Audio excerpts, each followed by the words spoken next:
In the town of Springfield and in Mr. Burns' nuclear power plant, where the perpetual hum of machinery filled the air and the grotesque shadow of cooling towers cast an ominous pallor over the land, one man was about to inadvertently unleash a nightmare that would haunt him for the rest of his life.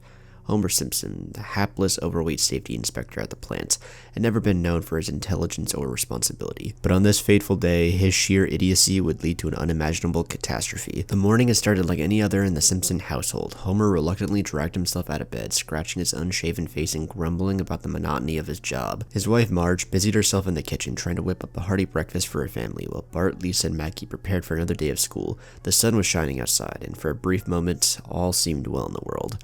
Homer trudged to the kitchen and plopped down at the table, eager for a taste of Marge's famous donuts.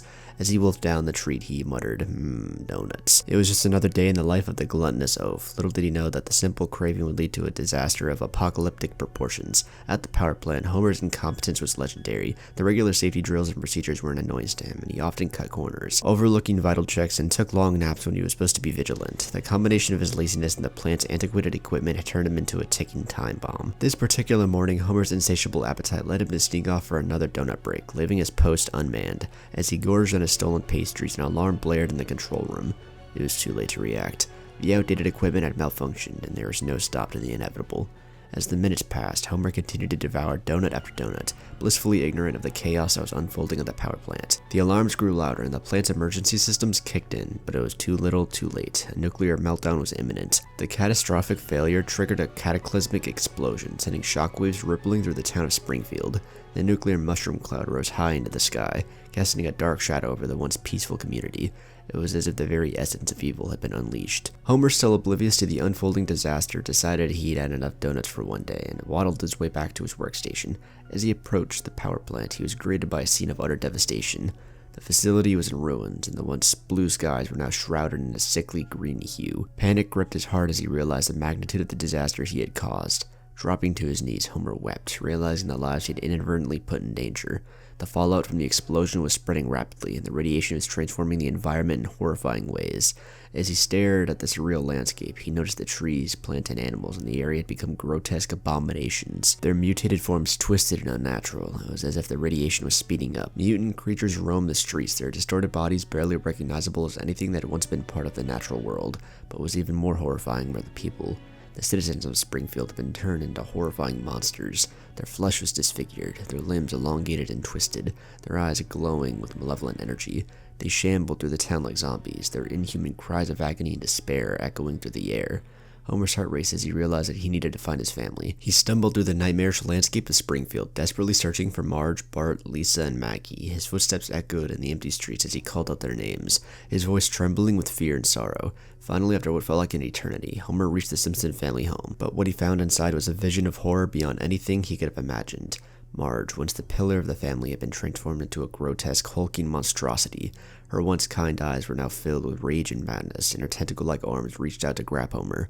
Bart, the mischievous troublemaker, had become a hideous creature with elongated limbs and a sinister, toothy grin. He lunged at his father with an unnatural speed, his inhuman screeches sending shivers down Homer's spine. Lisa, the intelligent and compassionate daughter, had been twisted into a grotesque being with multiple, twitching eyes and a mouth full of razor-sharp teeth. She scuttled on the ceiling, her movements unsettlingly agile as she hissed and cackled menacingly. Maggie, the sweet innocent baby of the family, had undergone a horrifying transformation as well. Her once cherubic face was now a nightmarish mask of agony, her cries echoing through the house like a banshee's wail. Homer recoiled in terror, his mind struggling to process the abominations that his family had become. He realized there was no hope of ever returning to the normal, happy life they once had. The nuclear meltdown had torn their family apart, both physically and emotionally. In a desperate bid to escape the horrors that had befallen him, Homer fled from the house, leaving his grotesque family behind. He stumbled through the nightmarish landscape of Springfield, a broken man.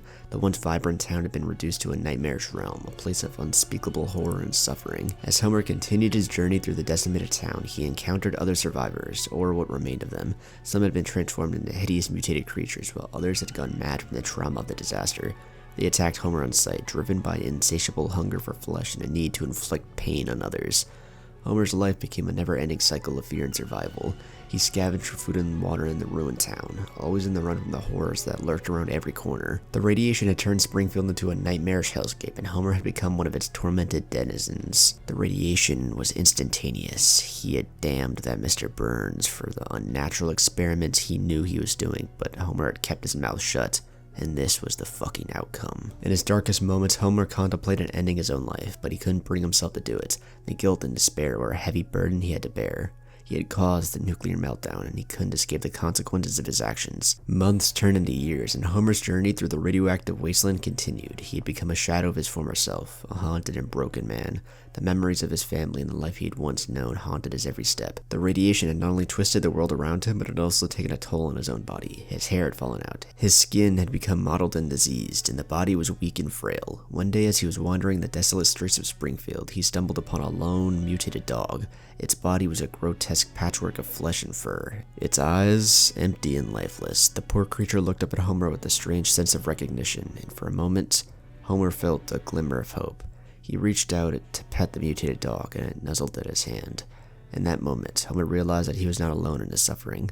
The dog had also been a victim of the nuclear meltdown, and it had somehow managed to survive. They formed an unlikely companionship, finding solace in each other's presence in the midst of the horrors that surrounded them. Together, Homer and the mutated dog roamed the desolate wasteland of Springfield, searching for the remnant of the world that had once been.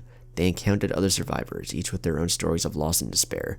Some were kind and others offered assistance, while some were driven to madness by the radiation and attacked on sight. As the years passed, Homer began to adapt to his new reality. He learned to scavenge for food, find shelter in the crumbling ruins of buildings, and avoid the more dangerous creatures that roamed the land. His bond with the mutated dog also became his only source of comfort and companionship in the endless nightmare. One day, while exploring the outskirts of Springfield, Homer stumbled upon the ruins of the nuclear power plant. The sight of the decimated facility brought back a flood of painful memories, and he couldn't help but feel a deep sense of guilt for what he had caused. The consequences of his negligence had been catastrophic, and he would carry that burden for the rest of his life. As he stood there, gazing at the remains of the power plant, he heard a faint, distant sound. It was a haunting, melancholic melody, a song that seemed to echo from the depths of the ruined facility. Homer followed the sound, his heart pounding in his chest. Deep within the plant, he discovered a group of survivors who had taken refuge in its underground tunnels. They had managed to create a makeshift community, eking out a meager existence in the heart of a radioactive wasteland. Among them was a musician, a man who had salvaged an old battered piano and played it with a skill that seemed to defy the desolation of their surroundings. The music touched Homer's soul in a way he had never imagined possible. It was a glimpse of beauty and the hope in the midst of the horrors that had engulfed his life. He realized that even in the darkest of times, there could be moments of light and humanity. The survivors in their own way were trying to rebuild their shattered lives and find a semblance of normalcy. Homer stayed with the group for a while, finding solace in the music and the camaraderie of his fellow survivors. He even managed to smile and laugh, if only for a fleeting moment, but he knew that he could never truly escape the guilt and the nightmares that haunted him. He could never forget the family he had lost and the disaster he had caused. Eventually, Homer made the difficult decision to leave the group and continue his solitary journey through the radioactive wasteland. He knew that he could never truly find redemption or forgiveness for his actions. The world he had known was gone, and he was condemned to wander the nightmarish remnants of Springfield for the rest of his life. And so, Homer Simpson, the man whose incompetence had triggered the nuclear meltdown, continued his lonely and remorseful existence in the desolate wasteland of Springfield, the once vibrant town that had become a twisted, hellish realm, and its inhabitants had been transformed into grotesque abominations.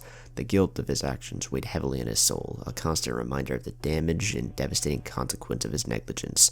As he walked through the ruins of the town, his only companion the mutated dog that had become his loyal friend, Homer knew that he could never escape the horrors of his past. The nightmarish world he had inadvertently created was now his reality, and he would spend the rest of his days in a never-ending purgatory of guilt and despair.